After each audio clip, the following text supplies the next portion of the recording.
예, 이제 다시 시작하려고 하니까요. 우리 사무처 동지들 안으로 좀 들어오시라고 좀 하시죠.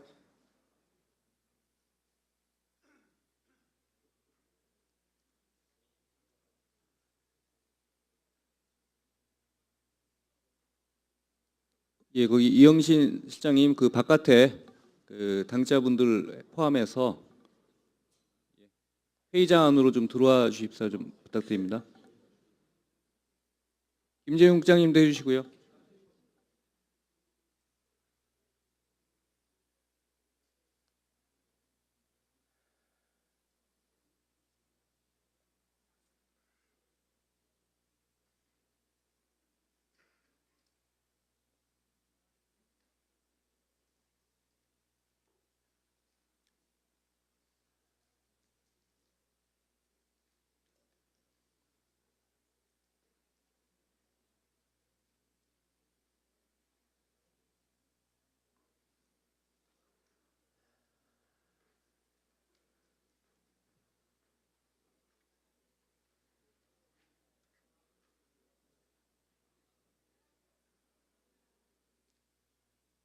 예, 이제 빠르게 착석하시고요. 다시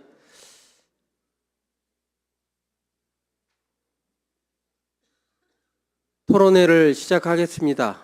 예, 기조 토론은 이제 들으셨고 지역에서 논의한 것까지 포함해서 의견까지 자유롭게 말씀을 하시면 다 지금 기록되고 있고요. 정리하고 있습니다. 그 내용들이 다 모아지고 오늘 무슨 결론을 내리는 자리는 아니니까요. 큰 부담을 갖지 마시고 의견 다 기탄 없이 제시하시면 그 의견들 다 중앙대에서 그 수렴해서 각급 회의에서 다시 한번 걸러서 토론하고 정리해 나가는 과정을 몇 번에 걸쳐서 할 겁니다.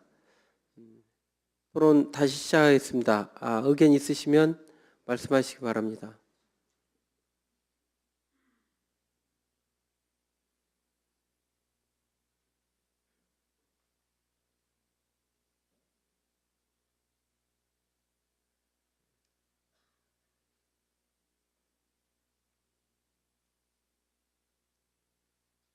예, 말씀하세요. 우리 서교 의원님 말씀하신.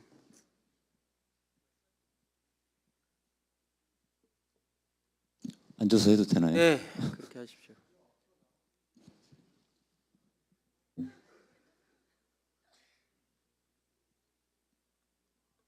예, 진보정의당 서교 의원입니다.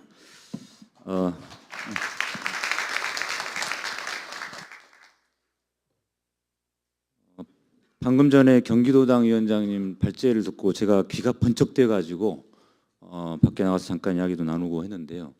굉장히 중요한 문제 제기를 하셨다고 생각을 합니다.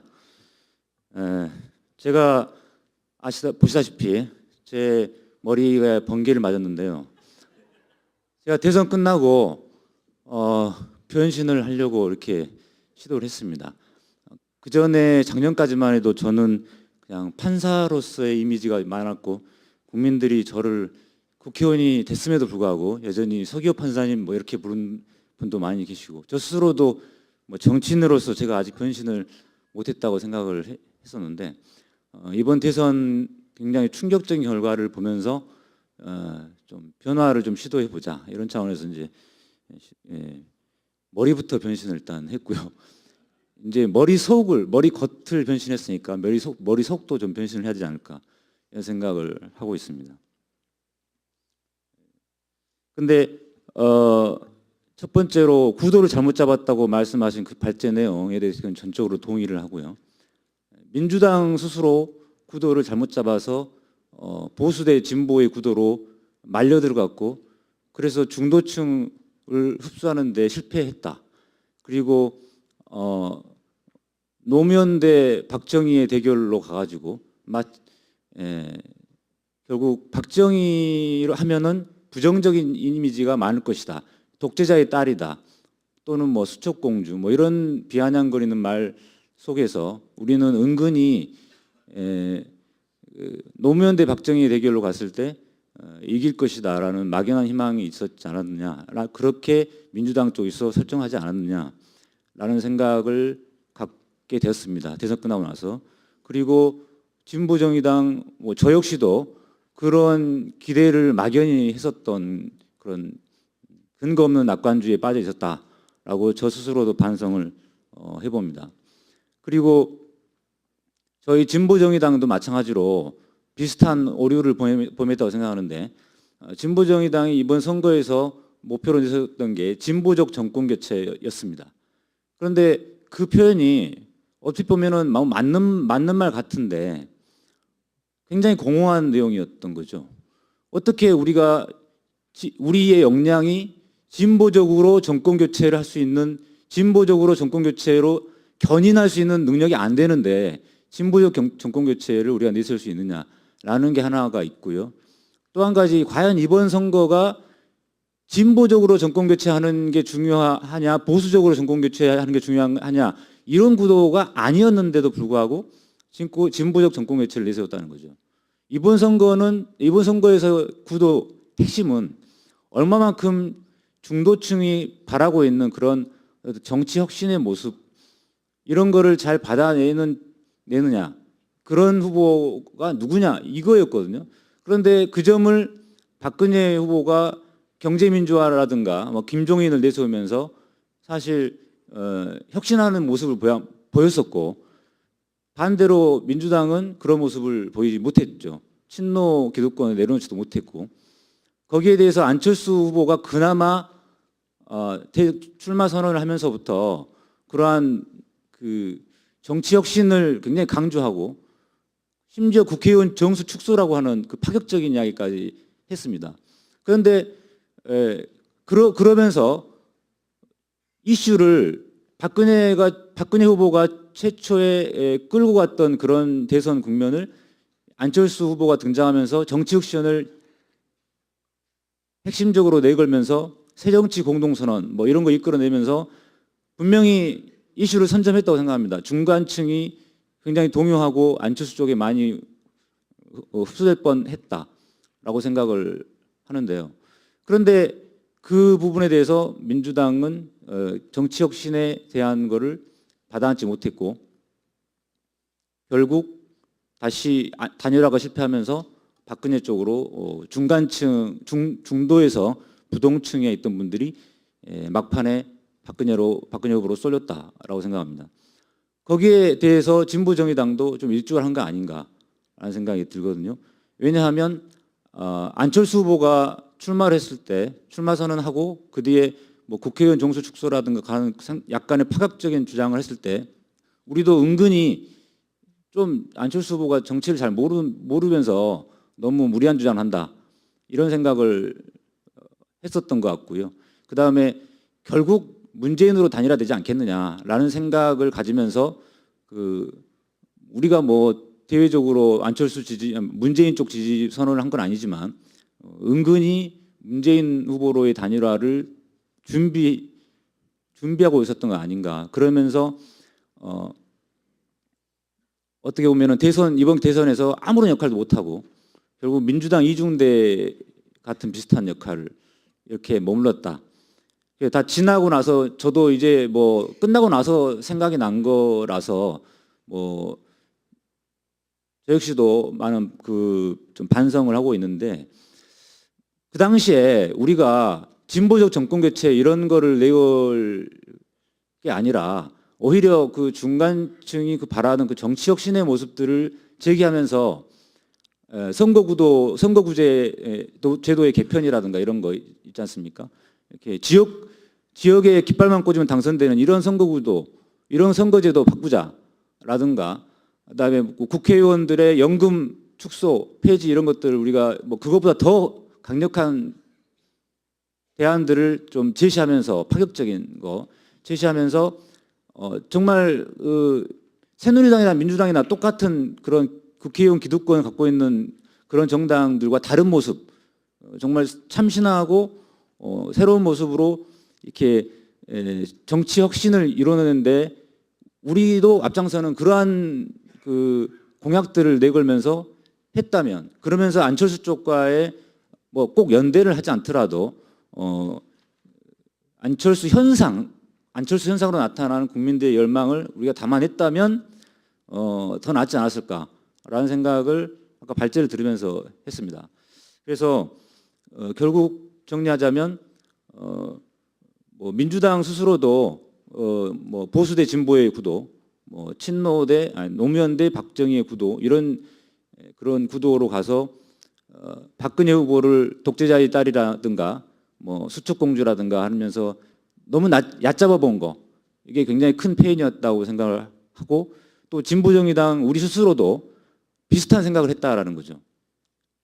사실 저 역시도 TV 토론 보면서 박근혜 후보가 문재인 후보가 박근혜 후보에게 이명박 대통령이 실정을 할 때 도대체 당신은 뭐 하셨습니까? 라고 물었을 때 그러니까 대통령 하려고 하는 거 아닙니까? 이런 황당한 답변을 하는 걸 보면서 어떻게 저런 사람이 대통령 후보가 되려고 하냐? 이건 게임 끝났다. 뭐 저도 이렇게 솔직히 생각을 했는데 나중에 굉장히 반성이 되더라고요. 그 부분이 오히려 그런 그 이명박과 박근혜를 동일시 해가지고 박근혜도 이명박 대통령의 그 실정에 책임이 있다라고 하는 그런 주장이 절대 국민들에게 먹혀들어가지 않았다는 것이 결국 이번 대선 결과에서 증명이 돼버린 거죠. 국민들은 분명히 박근혜를 이명박과 동일시하지 않고 있는데 민주당이나 우리 진보정의당은 이명박근혜 정권 하면서 동일시하는 전략을 세웠다는 겁니다. 그것은 전혀 먹혀들어가지 않았다는 거죠. 그래서 그런 쪽으로 가서 정권 교체, 이명박 정권의 실패를 박근혜 정권이 또 맡으면 연장될 것이니까 그러니까 정권 교체된다. 그리고 가급적이면 진보적으로 정권 교체한다. 이런 식으로 우리가 구도를 설정한 것이 국민의 민심을 제대로 전혀 읽지 못했던 것이다 라고 대선 끝나고 나서 생각이 들었던 거죠.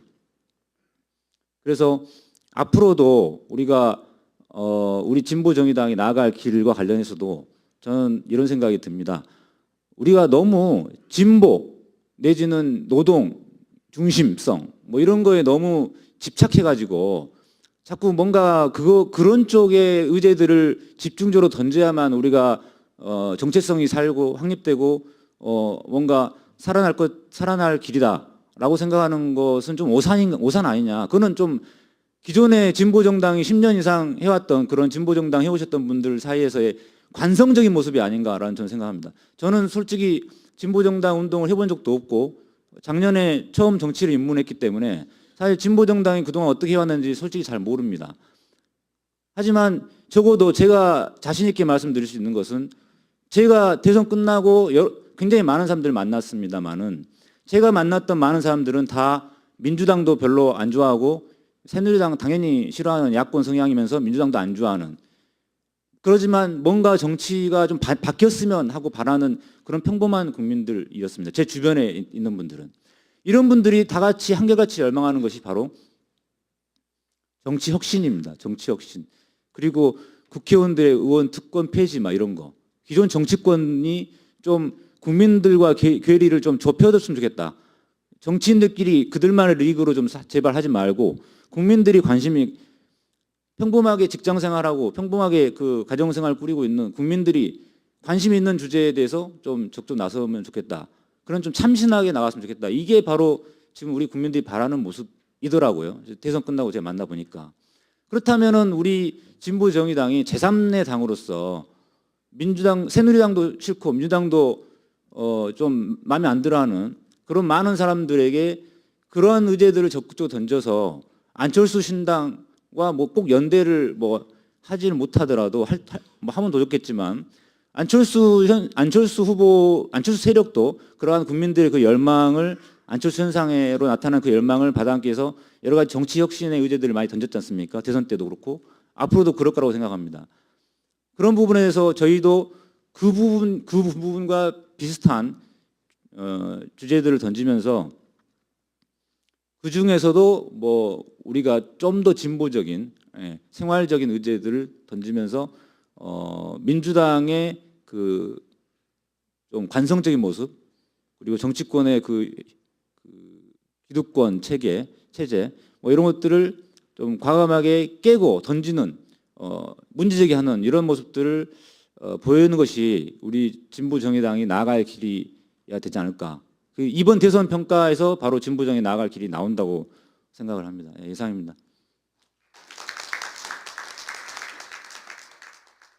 예, 말씀하시죠.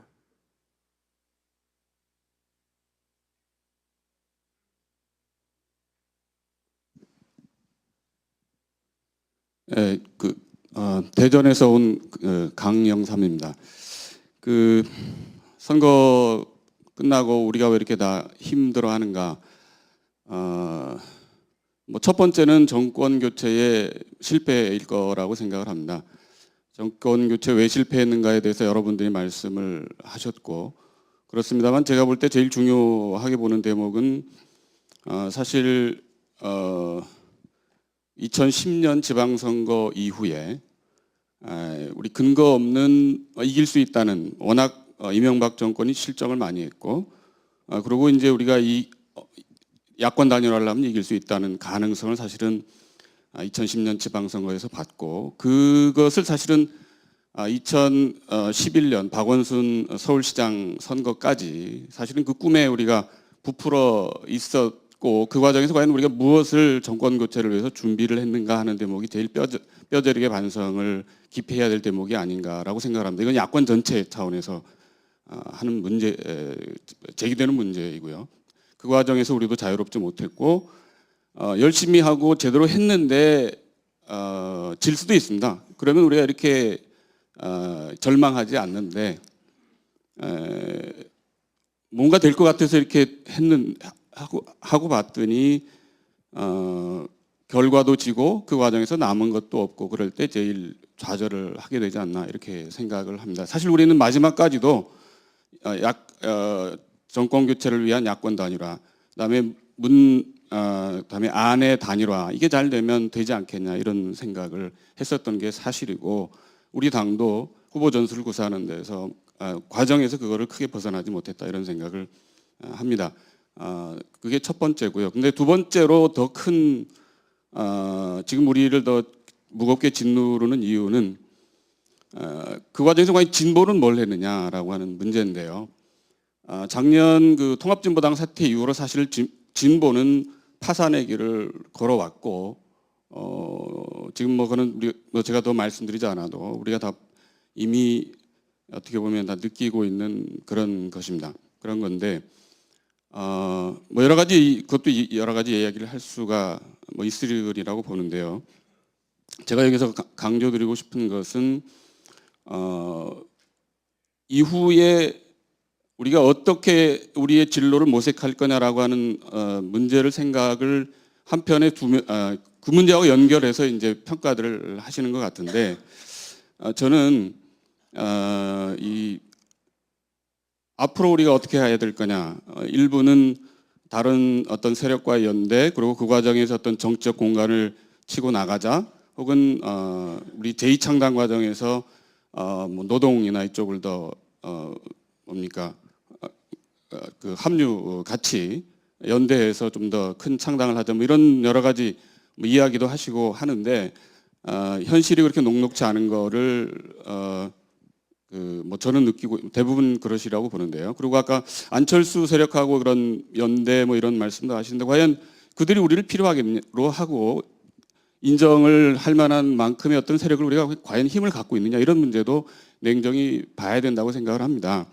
저는 솔직히 지금 이 평가 과정에서 여러 가지 정치 공학 구도 프레임 다 좋은데요. 우리가 제가 말이 자꾸 끊깁니다만은 이번 일련의 선거 과정을 통해서 이 진보의 어떻게 보면 파산 과정인데요. 한 가지 저는 희망이 어떤 점에서 희망을 가지고 있냐면 낡은 것들이 진보에서도 낡은 것들이 철저히 깨진 과정. 그래서 남는 게 지금 하나도 없는. 그렇기 때문에 오히려 새로운 출발을 좀 몸을 좀 가볍게 해서 우리가 새로 시작할 수 있는 그런 점에서는 저는 제일 긍정적인 측면을 보는데, 과연 앞으로 무엇을 어떻게 할 거냐, 진보정의당 앞으로 어떻게 살아남을 거냐라고 하는 문제도 정치 구도와 어떤 그 전체적인 그 세력의 개편만 볼 게 아니고요. 우리 내부에서 무엇을 새롭게 만들어갈 것이냐라고 하는 점에서부터 출발하지 않으면 아무리 정치적으로 좋은 환경이 와서 우리가 그거를 활용하고 싶은 마음은 있어도 우리가 그거를 활용할 실력이 없고 조직이 없고 힘이 없는데 내용이 없고 그런데 뭘로 하겠습니까? 저는 그런 생각을 해봅니다. 그래서 진보가 이미 파산을 했고 그러면 새로운 어떤 그거를 어떤 내용으로 우리가 만들어갈 거냐라고 하는 점에 우리 대선 평가라든가 이후에 일련의 고민이 중심을 거기서 우리가 좀 이탈하지 않고 그 토론이나 뭐 이런 게 이제 됐으면 좋겠다, 고민이 진행돼 있으면 좋겠다라고 하는 그 바람을 말씀드리겠습니다. 감사합니다. 네, 또 다른 분, 예, 말씀하시죠.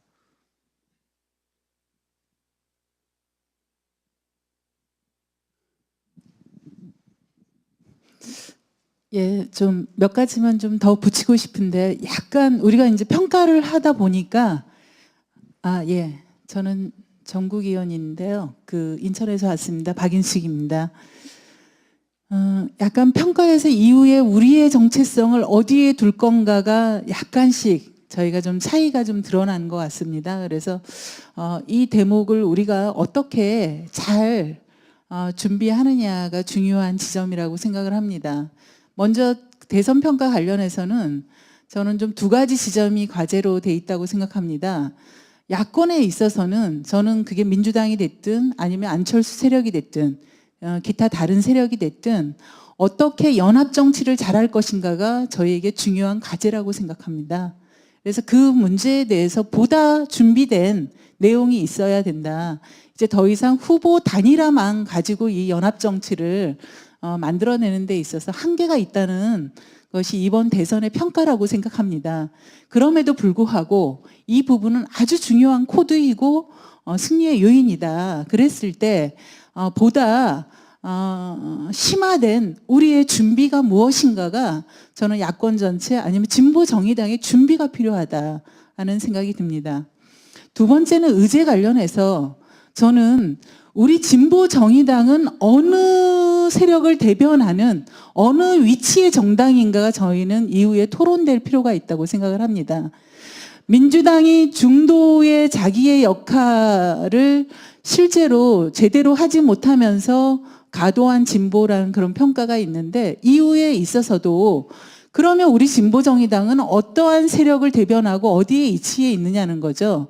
그랬을 때 민주당이 스탠스를 가지는 것과 저희 당이 가지는 것은 달라야 한다고 저는 생각합니다.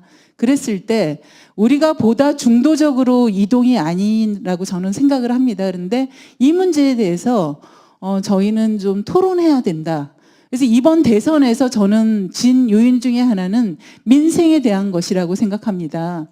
그러면 이 민생을 접근하는 데 있을 때 민주당이 접근하는 방식, 안철수 세력이 접근하는 방식, 우리가 접근하는 방식이 저는 틀리다고 생각합니다. 그래서 이후 이 문제에 대해서 기존에 10년 동안 저희가 이런 정도를 했다는 것으로는 안 된다는 것이 이번에 평가였다고 하면 이후에 우리 스타일에 맞는 민생의 정치가 뭔가에 대해서 돼야 한다. 그래서 저는 자칫 평가에서 우리가 민주당과 똑같이 약간 중도적으로 가는 것에 대해 성급히 판단하지 말고 좀 더 우리가 무엇을 지향하는 정치 세력인가에 대한 논의 속에서 민생 정치의 우리의 내용을 논의했으면 좋겠다 하는 의견을 좀 붙이고 싶습니다. 이상입니다.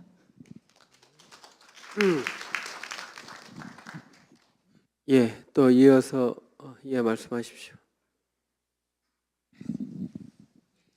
예, 대구에서 왔습니다. 전국위원 조명래입니다. 1번 주제, 2번 주제 섞여 있어서 평가를 어디서 할까 싶어서 하다가 뭐 나온 김에 좀 이야기부터 할까 싶습니다. 대선 끝나고 많은 노동자분들이 그리고 투쟁하시는 분들이 희망을 잃고 절망의 끝에서 목숨을 잃었습니다. 저는 우리 평가가 그런 투쟁하는 분들에게 희망을 만들 수 있는 평가가 되어야 된다고 생각하고 있고 아마 그것을 촉구하는 것이 했다 이렇게 판단이 되어집니다. 근데 이제 평가를 하면 저는 이 한 두 가지 지점을 가지고 영역에서 평가해야 된다고 생각합니다. 대선 과정을 통해서 우리 국민들이 정치하는 우리들에게 어떤 메시지를 던지고 있는가, 국민들의 마음에 어떤 것을 원하고 있고 정당은 그것을 어떻게 받아 안을 것인가에 대한 겸허한 국민의 흐름을 변화된 민심을 읽는 것이 가장 중요하다는 생각이 좀 듭니다. 두 번째는 우리가 대선에 임하면서 사실은 우리 이제 창당 이야기를 하면서 2013년 창당 이야기 나오다가 2012년 대선을 유의미하게 치르면서 이 기반을 통해서 2013년 힘있게 제2단계 창당을 준비하자 이렇게 해서 10월 달에 창당한 바가 있습니다. 그러면서 사실은 대선의 3대 목표를 정한 바가 있었죠. 진보적 정권 교체. 물론 이제 안 이루어졌습니다. 그리고 제2단계 창당을 위한 조직 기반 확대. 이것도 전혀 이루어지지 못한 거죠. 세 번째는 이제 진보 정당의 대표성 확보. 이것도 이루어지지 못했습니다. 진보 정의당의 입장에서 보면 사실은 참패한 거죠. 문재인 후보가 당선 안 된 것이 또 물론 심각한 문제이긴 하지만 우리 정의당의 입장에서 보면 이 세 가지 목표를 이루기 위한 우리의 구체적 실천 계획과 내용이 있었던가 저는 돌이켜봐야 될 거라고 생각합니다. 사실은 진보 정의당의 당원들이나 당 활동 간부들은 정권 교체에 야권 단일화해서 선거운동하는 것 이거 말고는 우리 당의 독자적 실천과 내용들을 전혀 가지고 있지 못했습니다. 특히 지도보다 더 했다고 저는 생각을 합니다. 안철수 현상으로 불려지는 정치개혁에 대한 내용들, 국민의 흐름 그렇게 바뀌어주고 있는 정치개혁의 흐름을 우리 진보정의당은 정말 어떤 내용일 것인가에 대한 고민을 했던가 또 그것을 가지고 대선 시기에 진보정의당이 제2단계 창당하기 위해서 또 민중들의 희망이 되기 위한 프로그램을 내놓았던가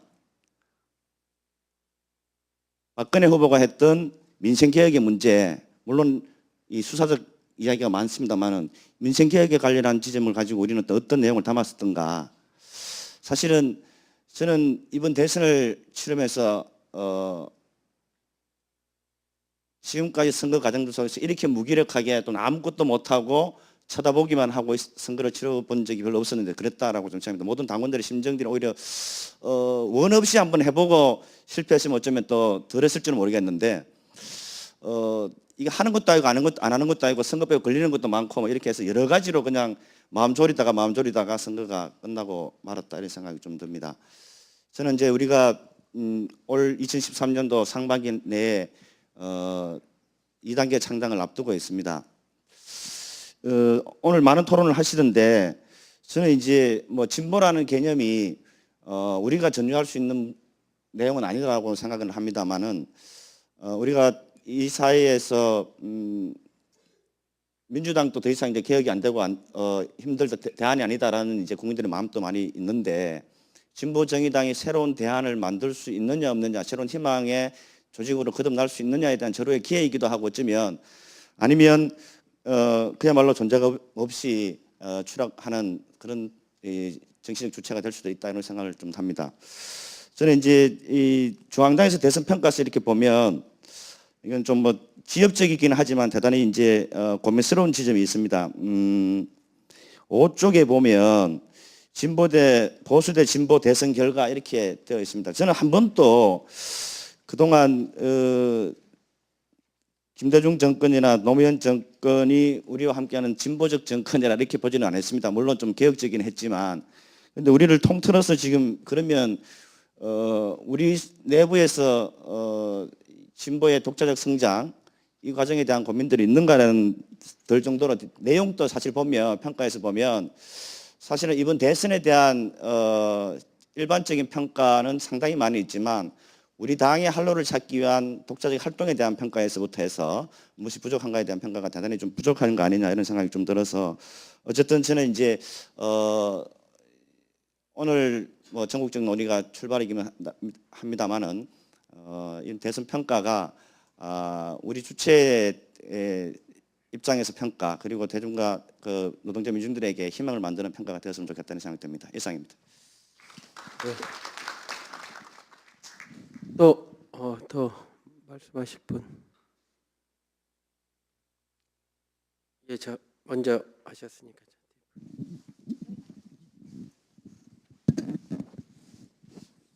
대전에서 올라온 한창민입니다. 저는 지금 이 토론에도 좀 문제가 있다고 생각이 드는데요. 지금 저희들 자체도 지금 토론회 내용이 막 섞여 버렸습니다. 그러니까 향후 대선 세 번째 토론과 첫 번째 토론과 두 번째 토론이 지금 중구난방으로 되고 있거든요. 저는 이게 우리 당의 지금의 모습이다. 저는 이렇게 평가가 됩니다.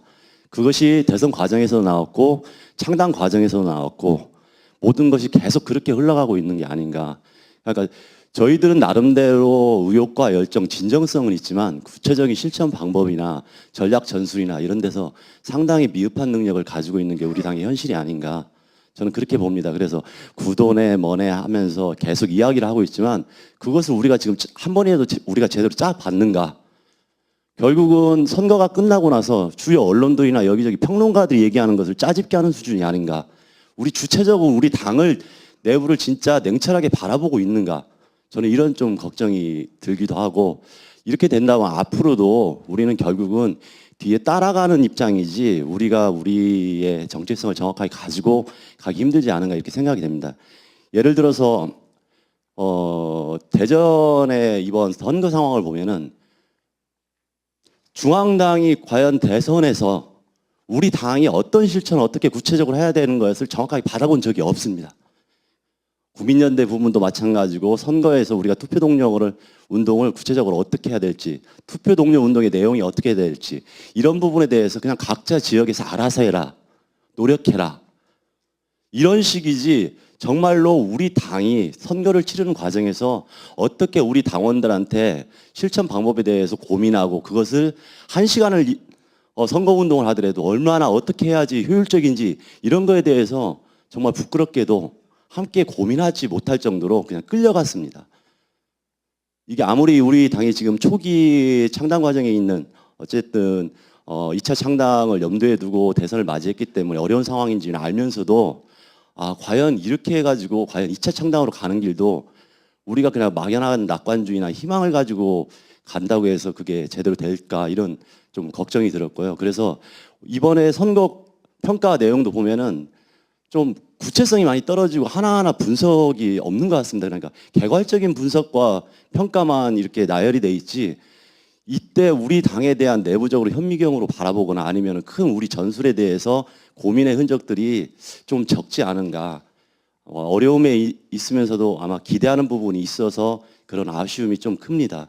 그리고 이번 희망버스를 하면서 제가 느낀 것은 개인적으로도 어쨌든 간에 여러 가지 우리 당의 전체적인 흐름에 따라 가지고 어쨌든 우리가 이야기했던 그것이 명확한 명칭인지는 모르지만 진보적 정권 교체에서 진보적인 어떤 정책들이나 우리 노동의제들이나 현실의 어려움에 있는 사람에서 우리 당이 가야 할 길을 명확히 보여주는데 우리가 헌신적으로 함으로써 국민들 특히나 좀 더 깨어있고자 노력하거나 아니면 진보적 의제에 대해서 고민했던 사람들한테 우리의 당의 존재감을 알린다는 이런 목표들이 하나도 이루어진 게 없다는 거에 대해서 우리 너무 쉽게 그냥 지나치고 있는 거 아닌가 이렇게 생각이 들고요. 희망버스를 가면서 느꼈던 게 정말 저는 가장 걱정이 됐던 게 저희 대전에 있는 당원들한테도 얘기했지만 다른 것보다도 우리보다도 더 절박한 상황에 놓여 있던 사람들이 진보적 정권 교체라고 우리가 얘기해서 야권연대를 통해서 분명히 그런 노동 현안들을 이루고자 했던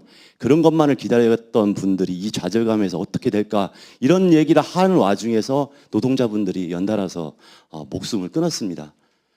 굉장히 절박한 상황인데 희망버스에 우리는 뭐 2-3천 명 왔다고 와가지고 뭐 그래도 괜찮다는데 저는 굉장히 절망적이었습니다. 이보다 더 큰 좌절이 없었어요. 그런데 우리 당도 거기에서 그 책임을 벗어나지 못하고 있다. 그때 우리 당원들 몇 명이 모였습니까?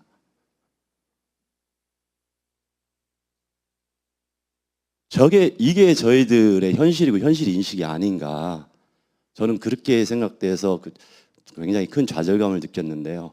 그러면은 그 노동자들이 돌아가시는 그 상황에서 그리고 굉장히 중요한 어떠한 다시 희망 만들기라고 얘기했을 때 그럼 우리나라에 있는 수많은 노동자들은 그 자리에 왜 없는가?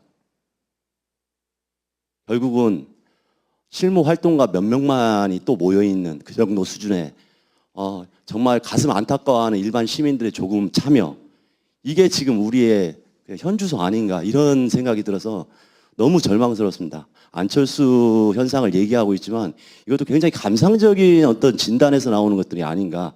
제가 보기에는 우리가 생각하는 국민들의 눈높이를 보고 있는 우리의 설정 자체도 잘못될 수도 있다.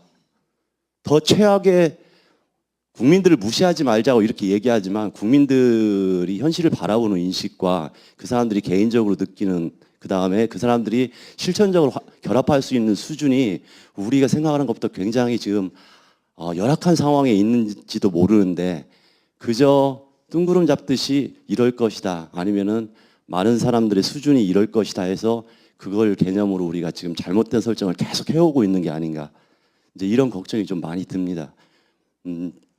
사실 이런 이야기를 하는 것도 너무 답답해서 하는 얘기도 있지만 정말 우리 당을 책임지고 있거나 아니면은 정책을 그다음에 여러 가지 중앙 무대에서 어떤 활동하고 있는 우리 주요 당직자분들이 그런 부분에 대한 좀 냉정한 평가가 당원들 곳곳에도 이어져서 그 당원들이 정말 그 실천 자체가 의미 있고 좋은 결과를 만드는데 좀 희망을 가질 수 있도록 좀 해주셨으면 그런 생각이 듭니다.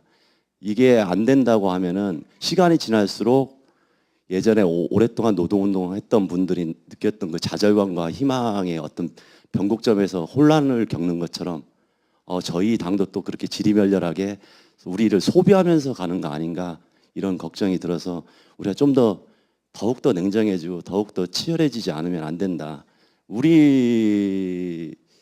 그것이 아니면은 우리는 또 다른 후회를 하고 나서 또 거기에 대해서 후회한 다음에 또 반성하고 평가하네 이런 자리만 다시 만드는 거 아닌가 좀 이렇게 걱정이 들었습니다. 이상입니다.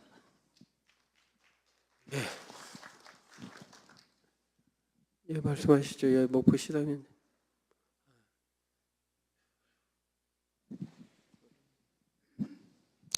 전남에서 온 윤수합니다. 그 전략적 기조를 1차 평가하고 거기에 따른 후보 전술 평가 그리고 본선 활동은 어떻게 했는가의 평가를 순서대로 다 하는 것은 크게 도움이 되지 않는다.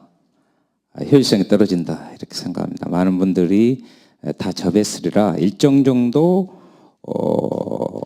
큰 담론적인 평가에서는 하나하나 이의를 단다든가 이런 부분은 있을 수 있으나 큰 기조에서는 대부분 기존에 나왔던 여러 가지 평가 부분에 동의하실 것이다. 문제는 이번 대선은 우리에게 극히 제한적인 조건에서 이 세 가지의 평가의 내용이 그것이 전략이 제대로 돼 있었느냐 후보 전선은 올바랐느냐 그리고 본선 활동은 정말 다 잘했냐 하는 부분은 애시당초 극히 제한적인 상황에서 출발했다.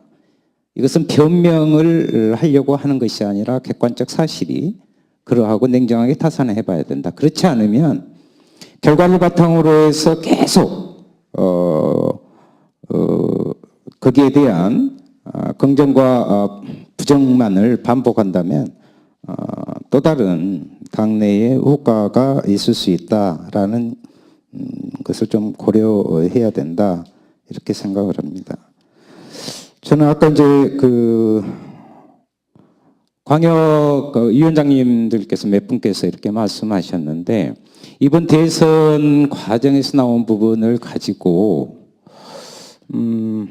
아까 이제 홍영표 맞으시죠? 제가 성함을 좀 맞습니까? 위원장님께서 이런 말씀을 하셨어요.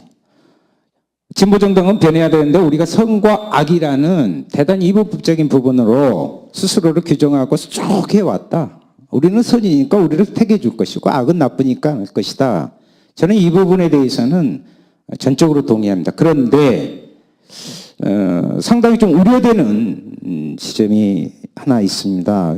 무슨 말씀이냐면 이것은 대선 평가와 이후 우리 당에 무엇을 남기고 우리 과제가 뭔가 연결되는 문제이기 때문에 그 대체적인 지적은 동의하면서도 이런 말씀을 하셨거든요. 그 구체적인 예로 새누리당이 갖고 있는 특히 보수 진영의 실력이 훨씬 낫다.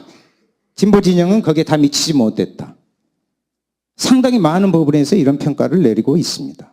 한 예로 보수적 복지냐 선별적 복지냐 부분에서 선별적 복지가 갖고 있는 그러한 부분들이 훨씬 더 설득력이 있었고 안정적이고 실현 가능한 부분으로 작용하지 않았는가. 이것도 또 한편으로는 수긍 가는 점입니다. 그런데 우리는 오히려 대선 과정에서 보편적 복지와 선별적 복지라는 부분에서 보편적 복지의 구체적인 상을 더 민주당 아니라 새누리당과도 훨씬 차별 있게 줄기차게 제기했느냐 하는 부분이 저는 있다고 봅니다. 그러면 이렇게 되면 지금 박근혜 당선인이 이후에 정권을 이어가는 데 있어서 우리는 그가 갖고 있는 복지 대체적으로 긍정성을 인정을 하고 갈 것이냐? 저는 그렇지 않다고 봅니다. 예를 들면 이번에 뭐 1조 9천원 정확히 제가 수치는 모르겠지만 영유아 그 보육에 지원을 했단 말이죠. 그런데 우리는 그렇다면 그걸 반대하자는 건 아니고 그건 적극적으로 우리가 요구해 왔던 부분입니다. 문제는 뭐냐면 전체적으로 우리가 제기해야 할 문제가 있다는 것입니다.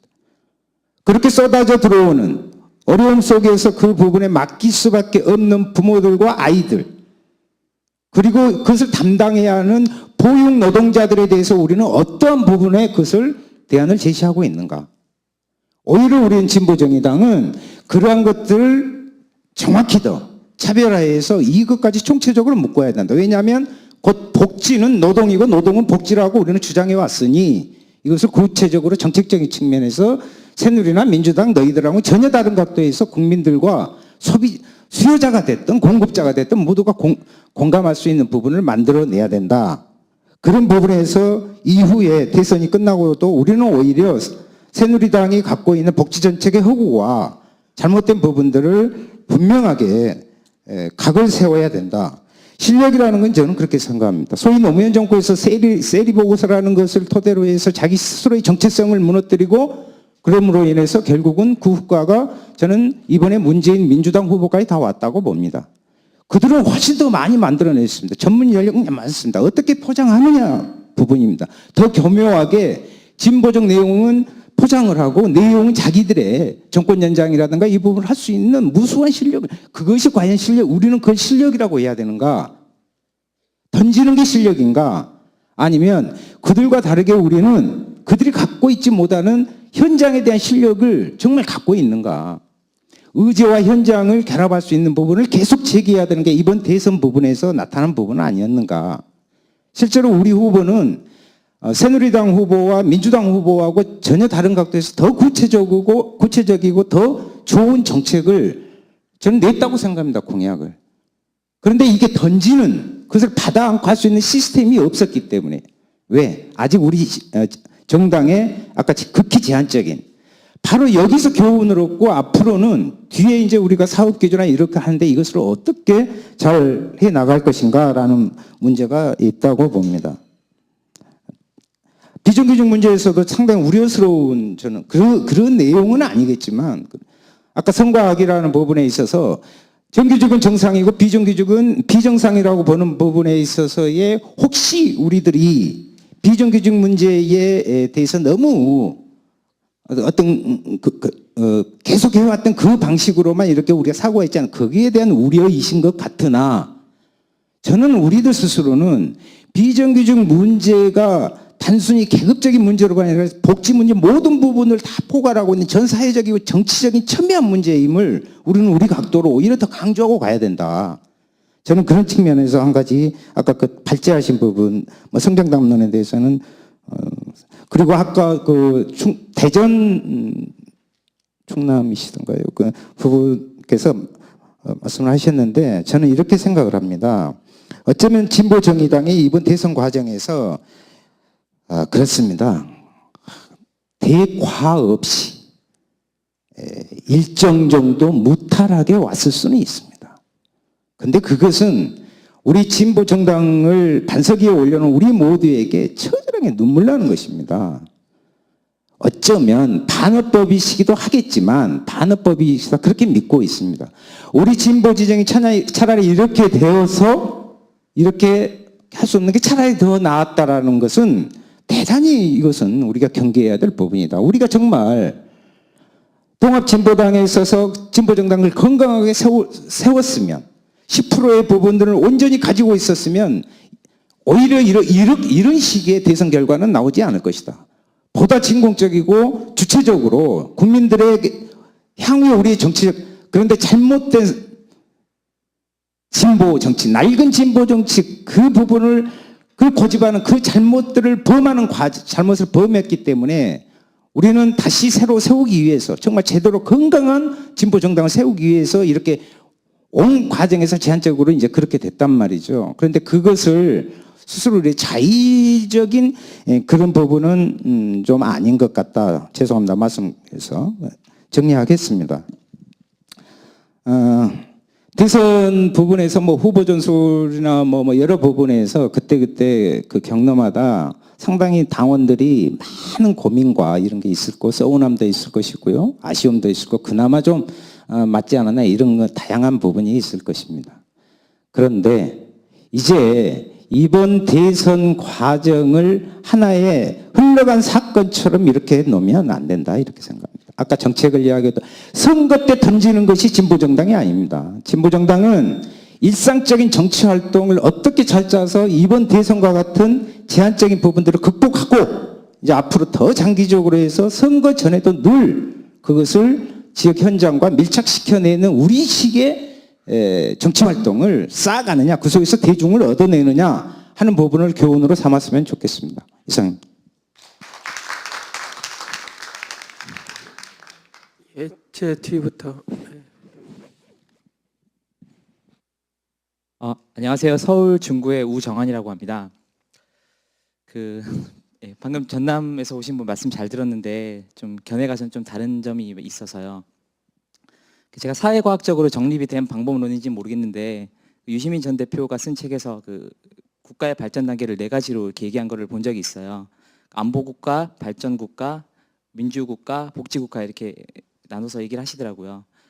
그리고 또 비동시성의 동시성이란 말이 있는데 우리나라가 짧은 기간 압축 성장하다 보니까 각 세대별로 살아온 삶이 많이 다르거든요. 그러니까 좀 도식화를 하는 것 같긴 한데 우리가 아니죠. 문재인 후보가 압도적으로 진 60대 이상은 어떻게 보면 안보국가를 살아오신 분들이고 전쟁을 겪었으니까요. 50대는 발전국가를 살아왔다고 볼 수 있을 것 같고 40대는 80년대 민주화 과정을 겪었으니까 민주국가, 그리고 저 같은 30대나 20대는 복지국가라는 담론이 좀 생겨나기 시작한 시대를 살았다고 생각하는데요. 이번 대선이 사실 2% 더 얻었으면 이긴 선거였단 말입니다. 그러면 각 이렇게 세대별로 좀 더 현명한 접근을 통해서 표를 조금만 더 받았으면 이기는 건데 60대 이상은 거의 압도적으로 졌어요. 제가 생각할 때는 문재인 후보가 그 진정성이나 정책의 취지는 다 저도 동의를 하면서도 DMZ 경기장이나 그 군 복무기간 단축 또는 제주도 해군기지 이런 문제들에 있어서 좀 공격을 받을 수 있는, 빌미를 줄 수 있는 거를 조금 경솔하게 말씀하신 게 아닌가. 그리고 50대 발전국가 세대를 살아오신 분들에 대한 접근을 얘기하자면 아까 홍영표 서울시당 위원장님도 말씀하셨지만 우리는 성장 담론이나 이런 거에 대해서 너무 신경질적으로 무비판적으로 무조건 반대만 한 게 아닌가, 놓친 게 아닌가 이런 생각해요. 그리고 민주 쪽에는 거의 이론이 없을 테고 새누리당도 받아들이니까 일정 부분. 복지국가 담론에 있어서라면 택시법 같은 경우가 좀 대표적인데요.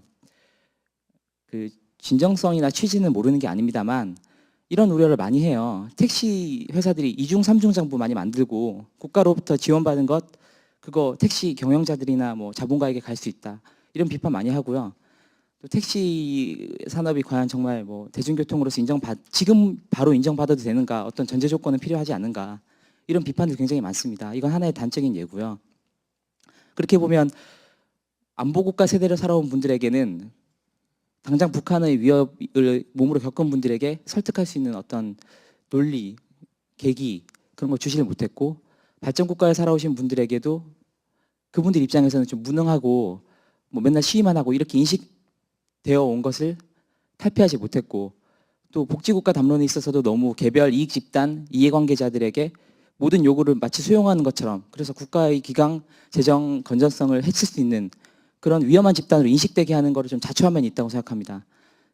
그래서 제가 드리는 말씀은 저는 예전에는 새누리당, 한나라당이 없어질 수도 있다고 생각을 했어요. 한나라당이 없어지고 민주당이 보수 정당이 되고 우리가 진보 정당이 되면 그러면 나라가 제대로 돌아갈 것이다 생각했는데 4.11 총선이랑 대선을 보니까 새누리당은 정말 없어지기가 힘들겠더라고요.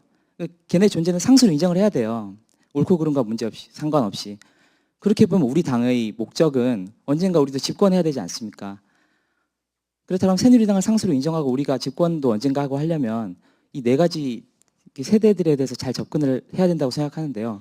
그럼 안보국가 그런 삶을 살아오신 분들에게는 우리가 안보적으로 불안하지 않다는 거를 설득을 할 수 있어야 돼요. 그러려면 북한에 대해 평화롭게 이렇게 대화하려는 거 당연히 옳습니다. 뭐 김대중 노무현 정부의 취지도 다 기조도 다 옳았다고 보는데 그럼에도 불구하고 왜 새누리당이 희구력을 가지느냐. 그리고 안철수 후보가 뭐 제가 그 사람이 후보가 됐다고 당선됐을 거라는 그런 일각의 얘기에 동의하진 않지만 안철수 후보가 많은 지지를 얻었던 것, 문재인 후보가 얻지 못한 지지를 얻었던 것은 안철수 후보가 경제는 진보, 안보는 보수 이런 프레임을 내세웠는데 그게 좀 먹힌 면이 있었던 것 같아요.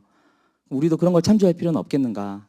그리고 좀 마치 몽상적인 평화지향주의 이런 게 우리한테도 보이거든요. 우리 진보 진영 안에서.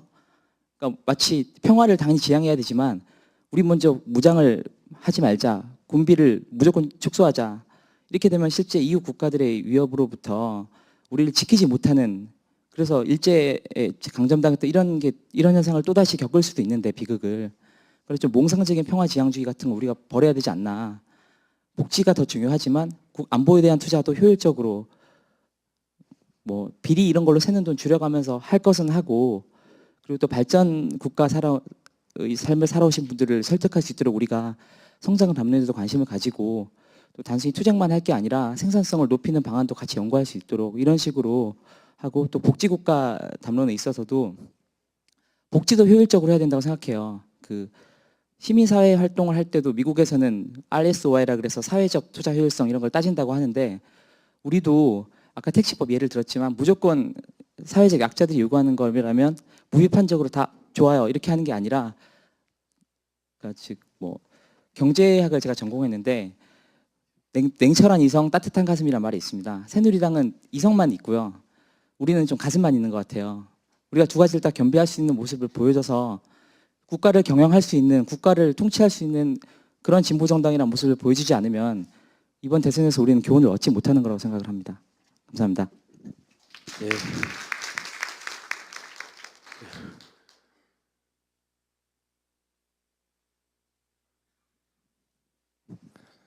예, 멀리서 왔으니까 한마디는 하고 하겠습니다. 경북의 박창호입니다.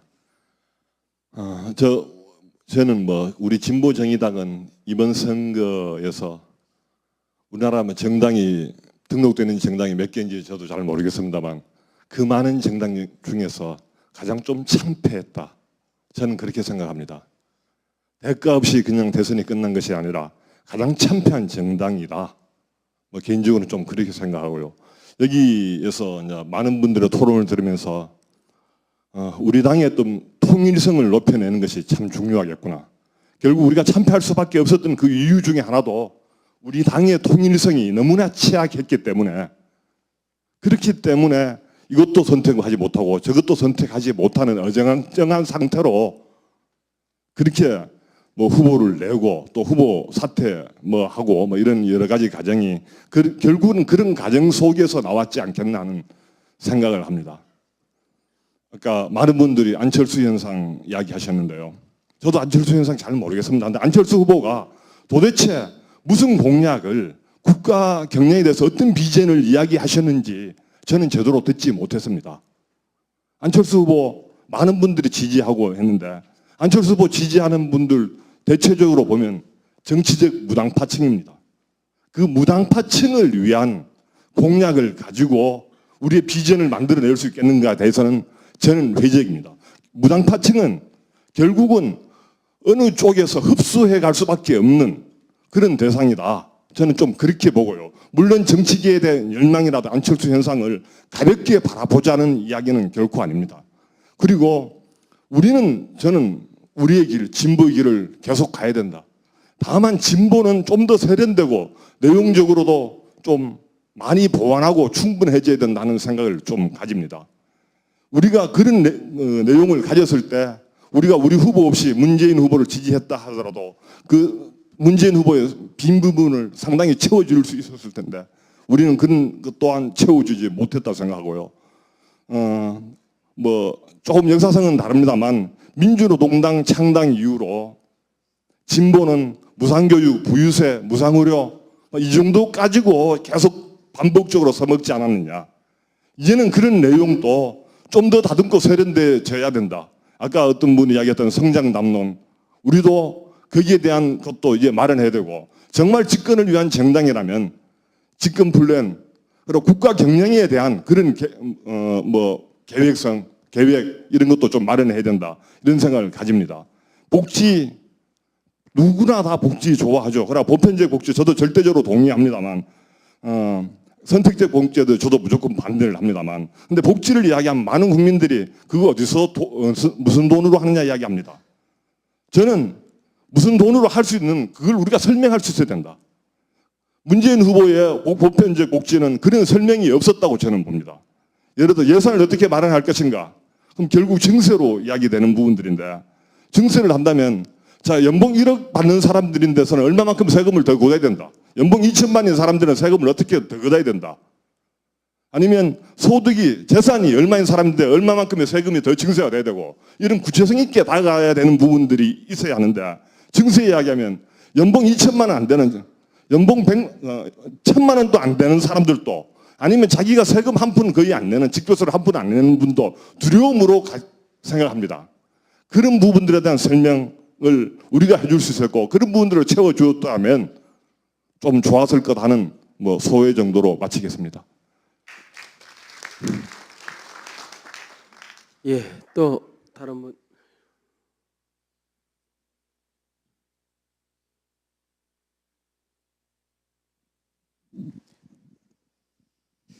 예, 경기도의 김영탁입니다. 첫 번째, 두 번째, 세 번째 주제가 어차피 섞여 나왔으니까 세 번째서 얘기하려고 그러다가 지금 얘기를 좀 하는데요.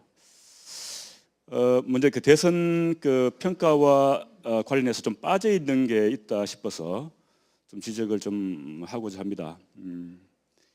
우리가 이제 후보를 선출하고 난 이후에 안철수 후보가 급작스럽게 일방적으로 기자회견을 하면서 사퇴를 하고 위기의식이 확산되면서 우리 후보가 결국 이제 등록을 안 했습니다. 그러니까 등록을 하지 않을 때 여러 가지 판단들이 있었겠지만 적어도 제가 가졌던 심경을 포함해서 좀 이야기를 하자면 이런 것도 있었거든요. 만약에 우리 후보가 등록을 했는데 우리 당원들이 일사불란하게 우리의 후보를 중심으로 선거운동을 할 수 있는 체제가 되지 못한다고 한다면 그것은 결국 우리 당으로서는 상당히 큰 혼란을 가중시킬 것이고 또한 우리의 소중한 자산인 후보를 말 그대로 실탄을 그냥 아깝게 써버리는 그런 결과가 될 것이다라고 하는 그런 우려가 있었습니다. 그러니까 민주당이 문재인 후보를 내고서도 제대로 성의 있게 하지 못했다라는 것에 대해서는 여러 가지 지적들이 있었습니다만 만약에 우리 후보가 등록했다면 과연 우리는 일사불란하게 선거 운동을 할 수 있었을 것인가? 그 점에 대해서 대단히 자신이 없었습니다. 저는 심상정 그 후보하고 진보신당 부티시에 같이 왔던 그 사람인데, 개인적인 여러 가지 고뇌는 제가 왜 모르겠습니까? 그러나 그럼에도 불구하고 자칫 그 장대 위에 올려놓고 우리가 밑에서부터 흔들어 버리는 그런 어떤 상황이 오지는 않을 것인가에 대한 걱정이 좀 있었던 것들이죠. 그래서 저는 이것이 우리한테 과제라고 보는 겁니다. 그러니까 그때 당시 상황이 옳았다, 걸렸다라는 것을 지금 제가 이야기를 하자는 것이 아니고 제 이야기의 초점은 이후에 우리가 어떠한 결정을 하더라도 일사불란하게 움직일 수 있는 그런 어떤 체제를 갖추느냐, 갖추지 못하느냐가 우리한테 주어진 가장 중요한 주제라는 생각이 들고요. 이번 대선 평가에서 여러 가지 이야기들이 나오겠지만 그것을 좀 초점을 했으면 좋겠다는 좀 생각이 듭니다. 저는 이번 대선을 평가하는 데 있어서 핵심은 결국 대중들의 생활에 대한 불안이라고 봅니다. 지금 50대 50대 세대를 두고서 여러 가지 평가가 있습니다만, 사실 김대중 대통령이 출마했을 때 그때 50대 투표율이 얼마냐면 89.9%였습니다. 지금은 이제 출구조사로 89.9% 했지만 이미 그때는 다 최종적인 결과가 나온 89.9%였습니다. 그러니까 50대가 투표율이 높은 것은 전반적으로 나타나는 경향입니다. 그리고 50대가 전반적으로 보수화되는 것도 나타나는 경향입니다. 그럼에도 불구하고 이것을 세대로는 몰아가는 것은 대단히 문제가 있다고 보는 것이죠. 물론 그런데 우리가 50대가 가지고 있는 이 생활의 불안들을 왜 제대로 파악하지 못했는 것인가에 대해서는 뼈저리게 반성을 해야 되겠죠. 그건 20대, 30대의 생활의 불안도 마찬가지겠지만, 그런데 그렇게 가서는 분명히 지난번 총선에서 민주당이 승리할 것이다라고 그렇게 기고만장했음에도 불구하고 참패를 했지 않습니까? 결국 대중들이 가지고 있는 이 생활의 불안 문제를 해결하지 못하면 절대로 이길 수 없다는 것들을 확인했음에도 불구하고 여전히 그렇게 갔던 민주당에 대해서 우리가 비판의 화살을 제대로 날리지 못하는 상황이 될 수 있다고 하는 거죠. 다시 말해서 민주당은 더 이상 이 전국을 이끌어갈 수 있는 중심 세력으로서 했던 힘을 상실했다고 하는 겁니다. 이 점은 안철수 후보도 마찬가지였습니다. 안철수 후보가 나타나서 이야기했던 것이 새 정치였어요. 근데 새 정치가 도대체 무엇을 이야기하는 것인지에 대해서 우리 제대로 이해를 하지 못했습니다. 그러나 많은 사람들이 이해했겠죠. 많은 사람들은 그래, 기득권들이 노는 것이 새 정치야. 그래, 그거면 됐지라고 했던 사람들이 열광을 했겠죠. 그러나 실제로 안철수 후보는 역시 마찬가지로 대중들의 불안을 해소하거나 해결해 줄 수 있는 정책을 내지 못했습니다. 진보 정당도 마찬가지였습니다. 우리 역시도 뼈저리게 반성해야 되지만 사실 지금까지 그 이야기를 계속 해왔던 정당이었음에도 불구하고 이번 대선에서는 어차피 그에 대한 이슈가 다 희석돼 버리고 선거 제도의 문제, 정치 제도의 문제에 우리가 좀 집착했던 그런 측면들이 있다는 것들이죠. 그래서 바로 이 불안의 문제, 이 생활의 불안의 문제를 어떻게 해결할 것인가가 이후 정당들이 가장 핵심적으로 고민해야 될 그런 문제라고 이제 보는 겁니다.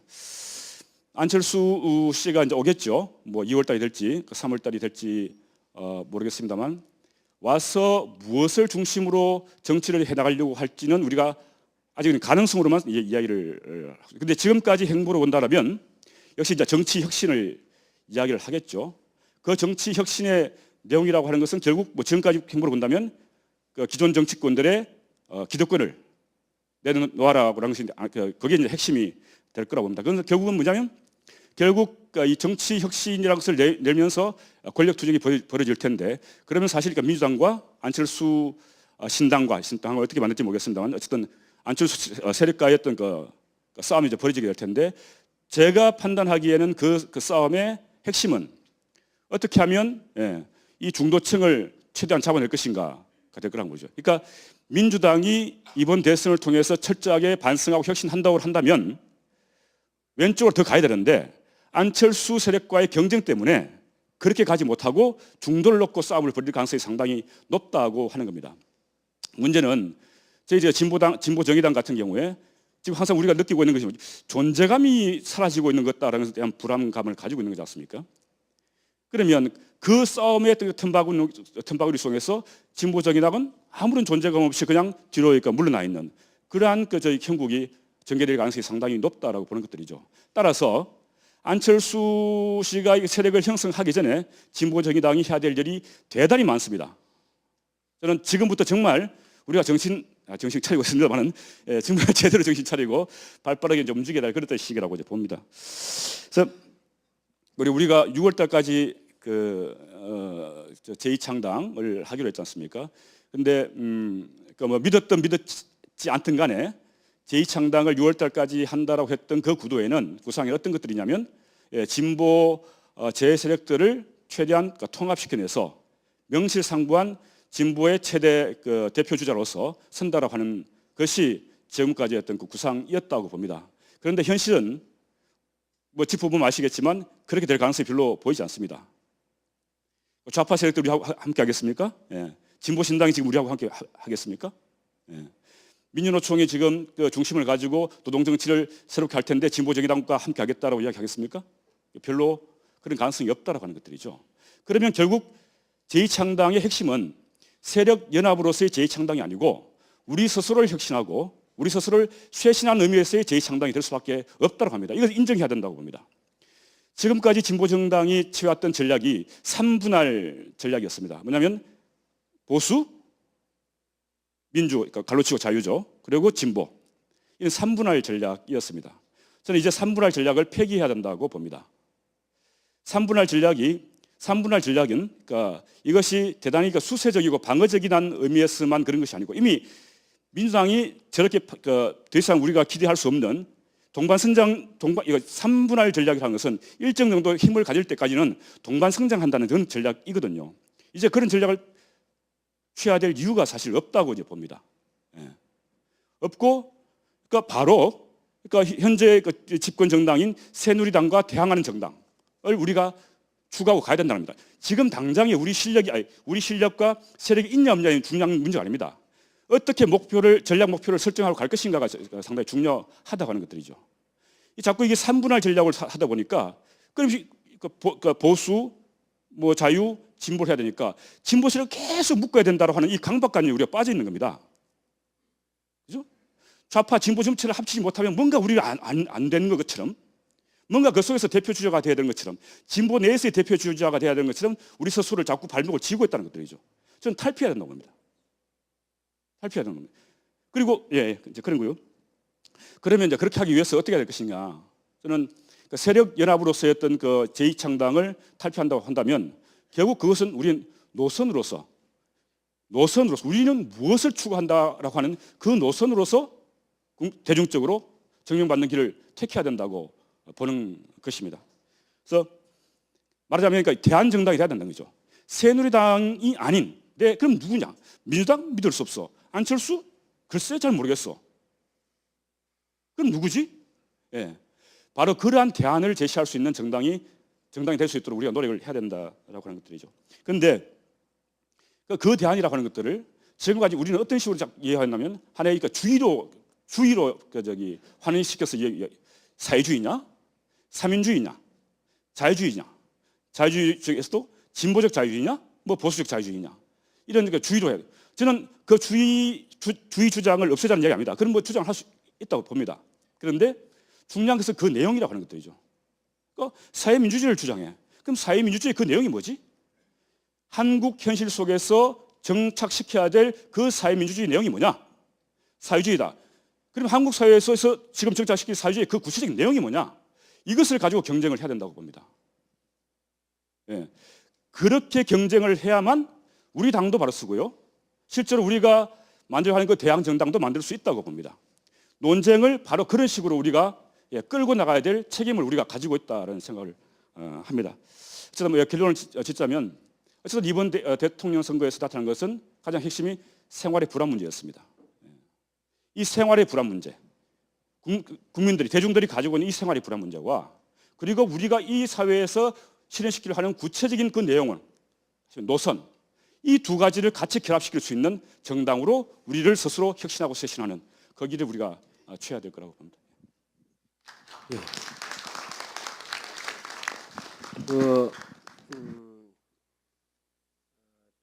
자연스럽게 5시 10분부터 새누리당 정권연장과 당에 나아갈 길을 토론하려고 했는데 거의 10분이 되는 순간 당에 나아갈 바로 이동해서 말씀을 해주셨어요.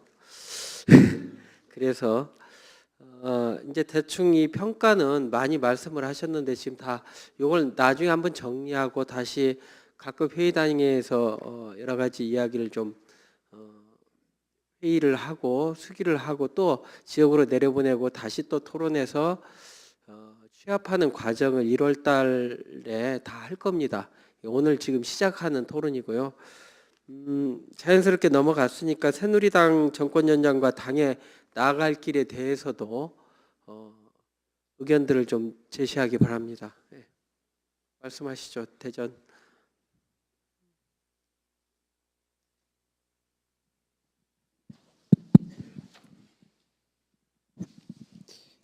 예, 반갑습니다.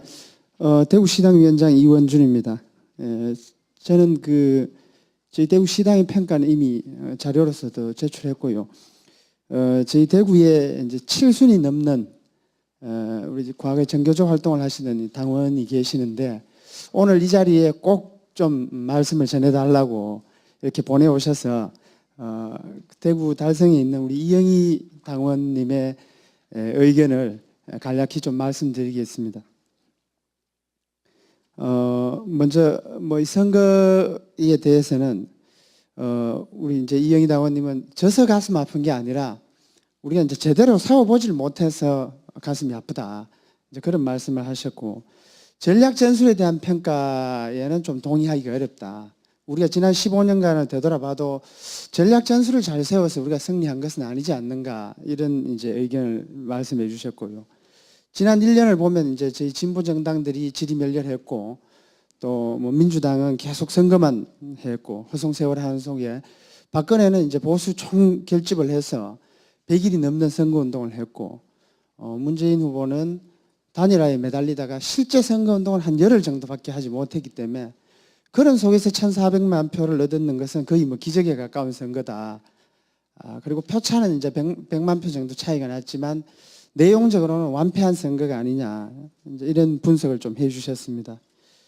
그래서 무엇보다도 이제 우리 서민의 어려운 삶 속에서 우리 진보 정당이나 또 개혁 정당들이 국민의 먹고 사는 문제나 실생활의 문제, 민생 대결에서 패배한 것이 근본적인 원인으로 보인다라고 이렇게 이제 하시고 이런 분석 속에서 이후 진로에 대해서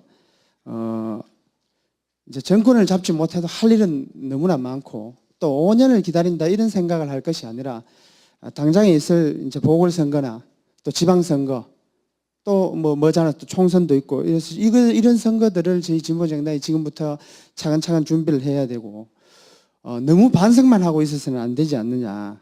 시간이 많지 않기 때문에 그래서 이제 우리 이순신 장군의 예를 드시면서 명랑해전의 이순신 장군이 열세척배 외에도 수많은 어선과 민간 배들이 뒤에서 도왔다는 그러한 연구 결과도 이제 밝혀졌기 때문에 아직 그래도 박근혜를 싫어하는 1,400만 명이라는 우리 국민들이 있고 또 우리 진보 정당이 잘하면 더 지지해 주실 많은 국민들이 있다는 그런 말씀을 꼭 좀 전해달라고 해서 말씀드리겠습니다.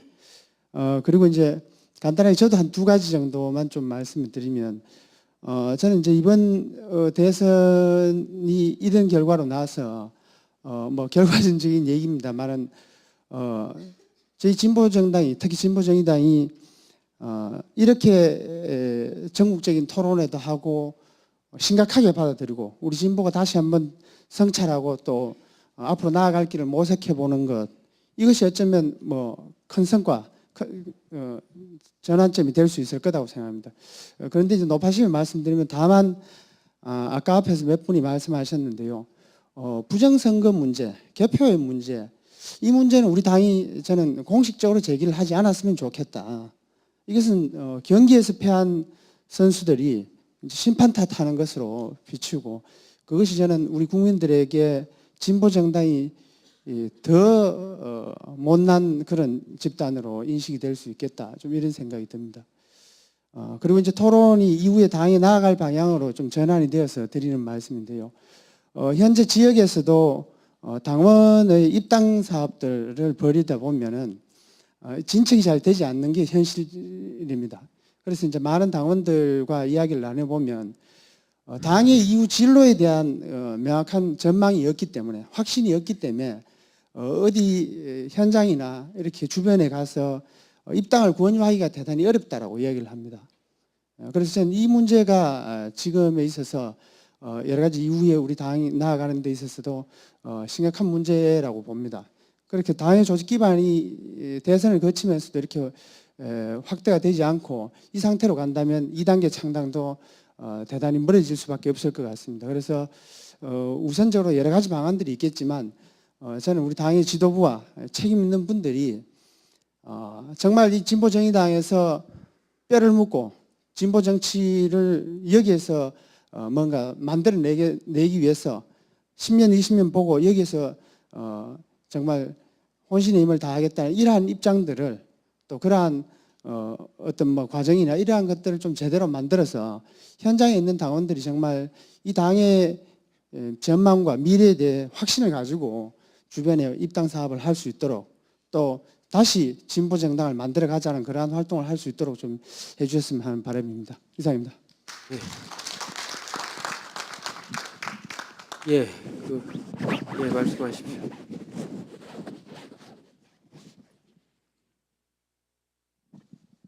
예, 반갑습니다. 울산 창당준비위원장 김진영입니다.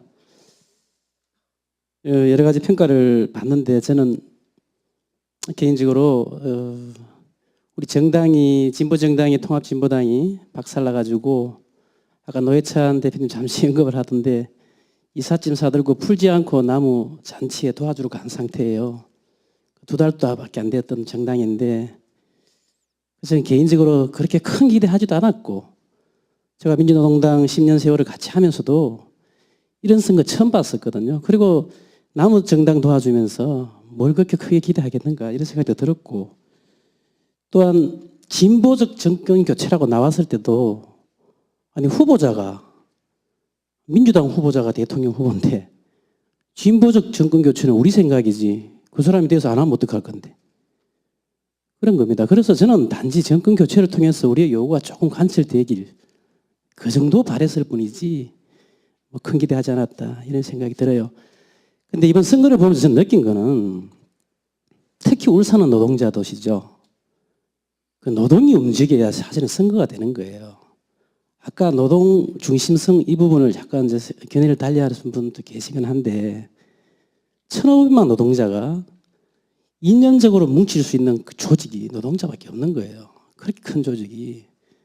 거기에서 뭉치지 않으면 진보의 선거는 앞으로도 큰 희망을 볼 수 없다. 저는 이렇게 보는 겁니다.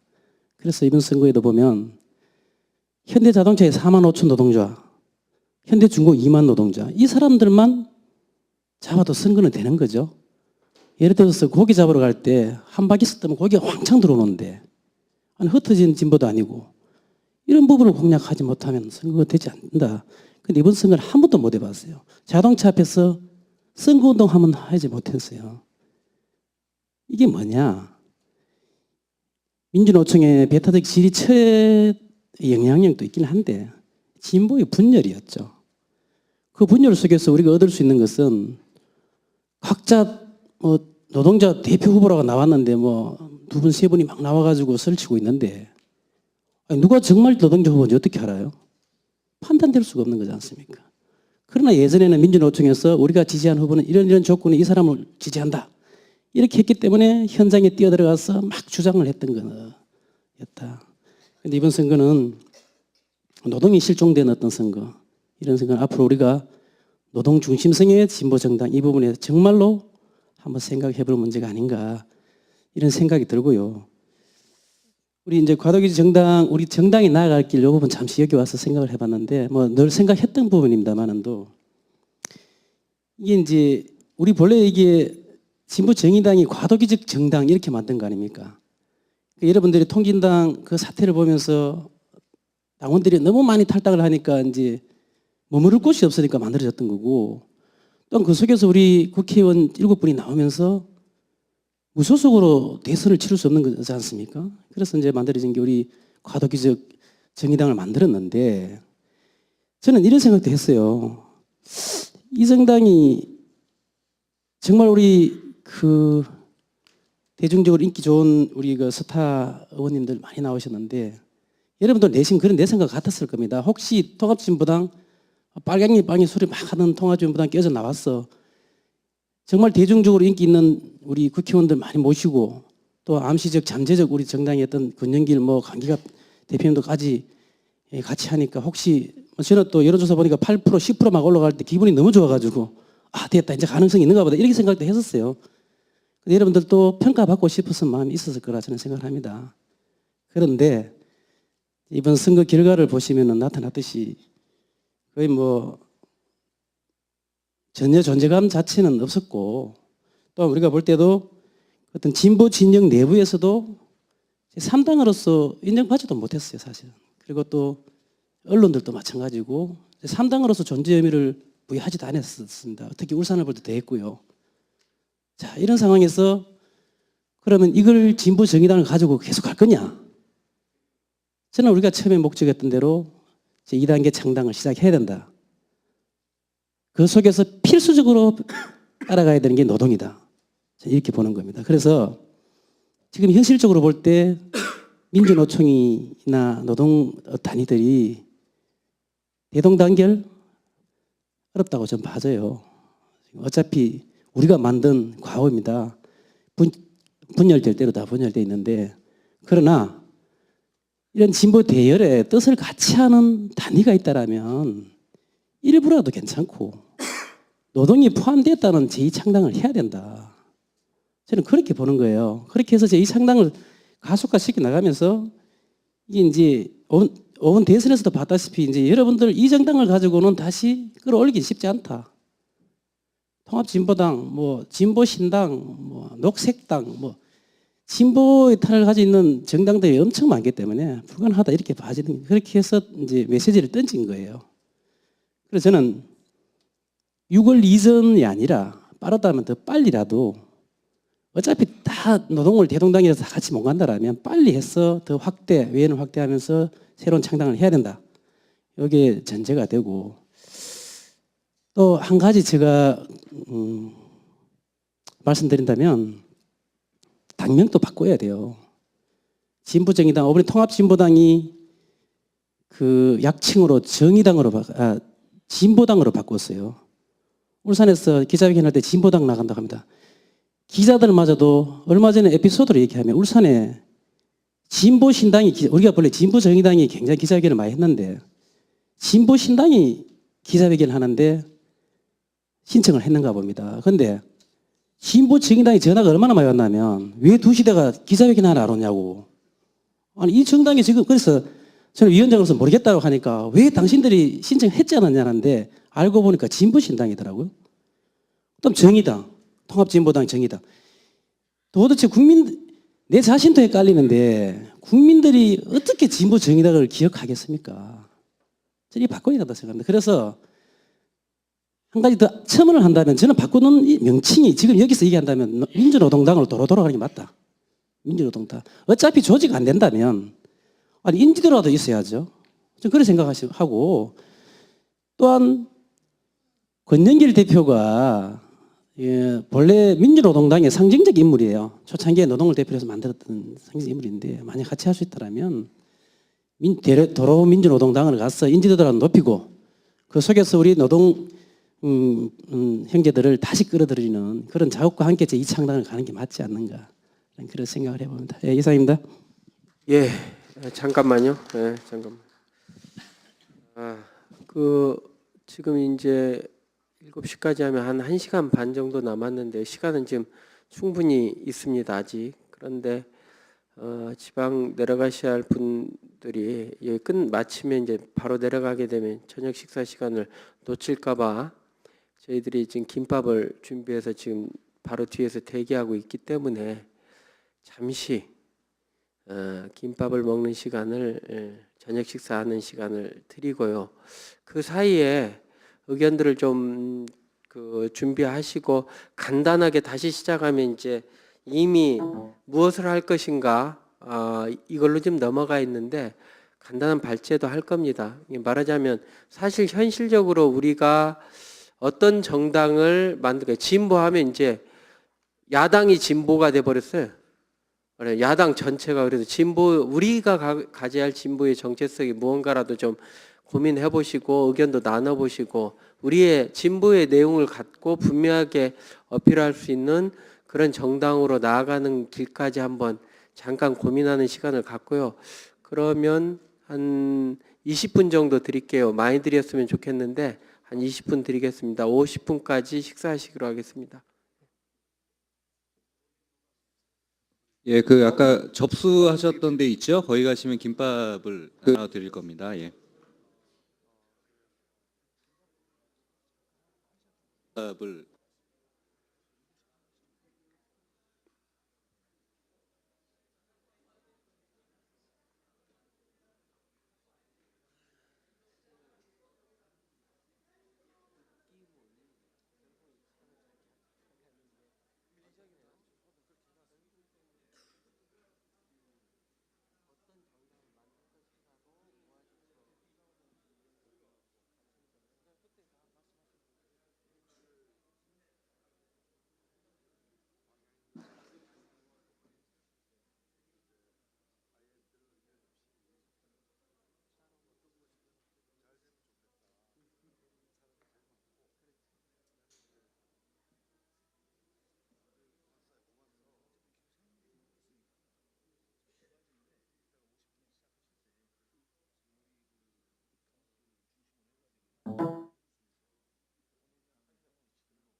앞뒤를 잃어서